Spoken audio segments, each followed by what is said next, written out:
Hello and namaste. So, today we are going to discuss the first research method for cognitive psychology, which is experiments on human behavior. For these experiments, a researcher needs a laboratory setup with certain aspects, such as having a controlled environment. So, laboratory experience takes place in a controlled setting where researchers have precise control over experimental conditions. Now, this allows them to manipulate variables of interest and minimize the influence of the external factors. The second aspect is independent variable. The independent variable is the factor that researchers deliberately manipulate or control in an experiment. It is a cause or input that is believed to have an effect on the dependent variable. In simple terms, it is what the researcher changes or varies. These manipulations can include presenting different types of stimuli, varying the difficulty level of tasks, or introducing specific instructions or conditions.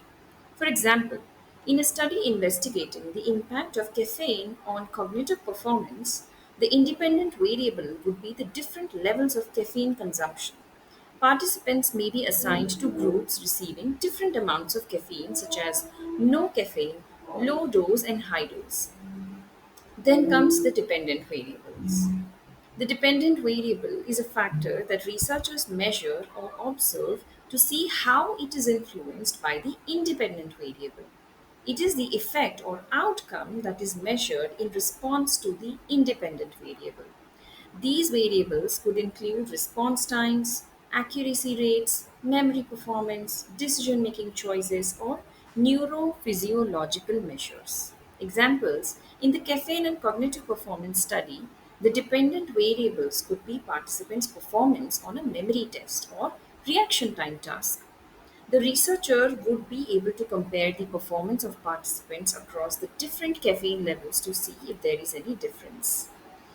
And then the third aspect is random assignment. Participants in laboratory experiments are typically assigned randomly to different experimental conditions. Random assignment helps ensure that participants are distributed equally across conditions, reducing any chances to influence the results. So, overall, this method allows researchers to establish cause and effect relationships, test hypotheses, and make generalizations about cognitive functioning. Thank you.